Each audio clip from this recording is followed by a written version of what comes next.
বাসরের সাথে বিয়ে ঠিক হয়েছে আমার 3 দিন পরই বিয়ে। আমার এখনও ইচ্ছে করছে না বাসরের বউ হতে। যে মানুষটিকে আমি এতদিন ধরে ভাইয়া ভাইয়া ডেকে এসেছি, আজ আমি তার স্ত্রী হব, এটা আমি কল্পনাই করতে পারিনি। যে মানুষটাকে আমি এতদিন নিজের ভাইয়ের চোখে দেখেছি, উনিও প্রথমে এই প্রস্তাবে রাজি ছিল না, তাকেও অনেক জোর করে রাজি করানো হয়েছে। আমার নেই, আমার দুঃখে দুঃখে কেটেছে আমার সারাটা জীবন। নানু বাড়িতে বড় হয়েছি, একটু সুখের আলো চেয়েছিলাম জীবনে, কিন্তু সেই সুখের আলোটা না জ্বলার আগেই নেভে গেল। 1.5 বছর আগে বিয়ে হয়েছে আমার। মানুষটা খুব পছন্দ করে বিয়ে করেছিল আমাকে, কিন্তু লাভ ম্যারেজ নয়, পারিবারিকভাবে গিয়ে পছন্দ করে আমাকে আমার স্বামী বিয়ে করেছিল। আমার শ্বশুর শাশুড়ি আমাকে পছন্দ করেছিল ভীষণ, অনেকটা হুট করে আমাদের বিয়েটা হয়ে যায়। বিয়ের পর থেকে স্বামী আমাকে অনেক ভালোবাসতো, যেন আমি তার চোখের আড়াল হলে সে ভীষণ কষ্ট পেত। কিন্তু কে জানতো এমন দুর্ভাগ্য লেখা আছে আমার কপালে। হঠাৎ হার্ট অ্যাটাক করে আমার স্বামী মারা যায়। বুঝতেও পারিনি যে আমার স্বামী হার্ট অ্যাটাক করেছে। দুপুরে খেয়ে ঘুমিয়েছিল। সেদিন বাসায় অনেক মেহমান এসেছিল, আমরা সবাই খুব ব্যস্ত ছিলাম রাতের রান্নায়। বিকেলে চা নিয়ে রুমে এসে তাকে ঘুম থেকে ওঠানোর জন্য ডাকলাম, কিন্তু আর ঘুম থেকে ওঠেনি, চলে গিয়েছে চিরতরে আমাকে ছেড়ে। ও মারা গেছে 3 মাস হলো। আমার নাম তিন্নি। বাবা মাও মারা গেছে আমার খুব ছোট বয়সে, দুজনেই চাকরি করত। অফিস থেকে ফেরার পথে আমার বাবা মা দুজনেই অ্যাক্সিডেন্ট হলো। সেই অ্যাক্সিডেন্টে চলে গেল আমার বাবা মা দুজন পরিবারে। আমার বয়সটা তখন ছিল 2.5 বছর। আমার ঠাঁই হয় একরকম নানু বাড়িতে। তখন বাবা মার চাকরির বয়সটাও বেশি দিন ছিল না, এক কথায় বলতে গেলে খুবই নতুন ছিল চাকরিটা, মাত্র জয়েন করেছিল আমার বাবা মা। সামান্য কিছু পেনশন পেয়েছিলাম এককালীন টাকা, সেই টাকার বিনিময়ে মামারা আমাকে মামার বাড়িতে রেখেছে। আমার বাড়িতেও না কেউ আমার সাথে ভালো ব্যবহার করেনি, আশ্রিতার মতো সবাই ব্যবহার করেছে। একটা সময় কেন জানি কিভাবে করে আমার পেনশনের টাকাটাও বন্ধ হয়ে যায়। কি যেন কাগজপত্র নবায়ন করতে হবে আর কি করতে হবে এরকমটাই বুঝিয়েছিলেন আমায়। নিজে কৌশলে সবটা টাকা খেয়ে ফেলেছেন কিনা সেটাও আমি জানি না, কারণ বাবা মার মৃত্যুর পরে আমার বয়স কম থাকায় মামাই অভিভাবকত্ব গ্রহণ করেছিলেন এককালীন, আর পেনশনের টাকাটার দায়িত্ব কিন্তু আমার মামার উপরে ছিল। তিনি কিভাবে কি করেছেন জানি না, শুধু একটু কথাই বলেছিলেন পেনশন বন্ধ হয়ে গিয়েছে। যখন পেনশনটা বন্ধ হয়ে যাবার পরে চরম অবহেলিত শিকার হয়ে মামার বাড়িতে, যখন আমি অনার্স 2nd ইয়ারে পড়ি, তখনই আমার বিয়ের এই সম্বন্ধটা আসে। মামা মামি তো আগে থেকে আমাকে বিয়ে দিতে উদ্গ্রীব ছিলেন। পাত্রপক্ষ যদি আমাকে পছন্দ করে যেন তাড়াতাড়ি বিয়েটা দিয়ে দেয়, যেন মামা মামার মাথা থেকে বোঝাটা নেমেছে।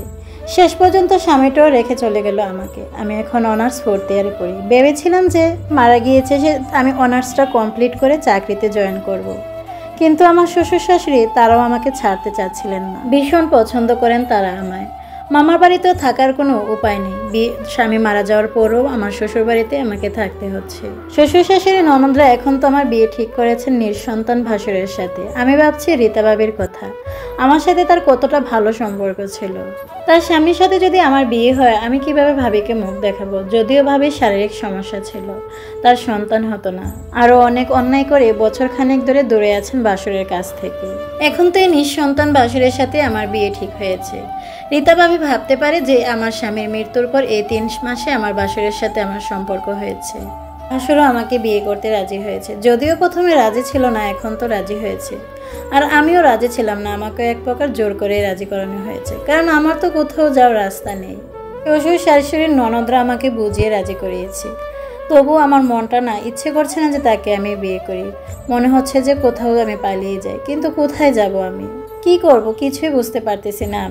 আমি কিছু কাপড় চোপড় গুছিয়ে রেখেছি, সুযোগ পেলে আমি চলে যাব। যদিও সবাইকে আমি বলেছি আমি বিয়েতে রাজি, সন্দেহের ঊর্ধ্বে রাখতে আমি এই কথাটা বলেছি। সিদ্ধান্ত নিলাম আমি পালিয়ে যাব। তারপরও শ্বশুরবাড়ির এই মানুষগুলোর জন্য অনেক খারাপ লাগে, যদিও তারা আমাকে অনেক ভালোবাসা দিয়েছে, আমাকে অনেক ভালোবেসেছে, একদম নিজেদের মেয়ের মতো। তাই তো স্বামীর মৃত্যুর পরও ওদের কাছে পড়ে আছি। নানা বাড়িতে কেউ আমার একবারও খবর নেয়নি, ফিরিয়ে নেবে তো দূরের কথা, তাই তো তাদের উপর পড়ে আছি। তাই তাদের মুখের উপর বিয়েটা করবো না নাও বলতে পারতেছি না। আমার বাসুরের স্ত্রীর নাম রীতা, তার সাথে আমার বেশ ভালো একটা সম্পর্ক ছিল। তারপর আমার স্বামীর মৃত্যুর পরও আমার এই রীতা ভাবির সাথে ফোনে আলাপ হয়েছিল। আমার বিয়ের পর 6 মাসের মতো আমরা একসাথে শ্বশুর বাড়িতে কাটিয়েছিলাম। উনি আমার নিজের আপন বোনের মতো ভালোবাসতো। ভালোবাসার পরও না আমি তার মনের কথা কখনো বুঝতে পারতাম না। আমার বিয়ের 6 মাস পরে সে পালিয়ে যায় তার পরকীয়া প্রেমিকের সাথে। আমার বাসুরের সাথে 7 বছরের সম্পর্ক ছিল তার, বিয়েও করেছিলেন প্রেম করে। কিন্তু রীতা ভাবি বন্ধা ছিলেন, এ ব্যাপারটা নিয়ে মনস্তাত্ত্বিক সমস্যা ছিল। মনে হয় মানসিক সমস্যা থেকে জড়িয়ে পড়েছিলেন পরকীয়ায়। কেউ কিছু বোঝার আগে পালিয়ে গিয়েছিলেন পরেজ লাইফের বন্ধুর সাথে। এখানে বিয়েও করেছেন, আমার বাসুরকে ডিভোর্স না দিয়ে বিয়ে করেছেন। 1 বছর হলো রীতা ভাবি চলে গেছে সংসার ছেড়ে। আমার বাসুর এখনো নিজে থেকেও রীতা ভাবিকে ডিভোর্স দেয়নি। আমি আইন কানুন কম জানি। আমার শাশুড়ি মা আমাকে বলল অন্য পুরুষের সাথে বিয়ে হলে নাকি ডিভোর্স হয়ে যায় ইসলামিক শরীয়তের মোতাবেকে। আমার বাসুরের সাথে ইসলামিকভাবে কোনো সম্পর্ক নেই রীতা ভাবি।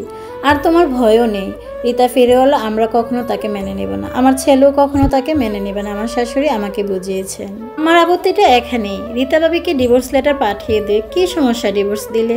রীতা ভাবি চলে যাওয়ার পর আমার ভাসুরের সাথে কোনো রকম কথা হয়নি, আমার ভাসুরও কথা বলেনি কোনো রকম।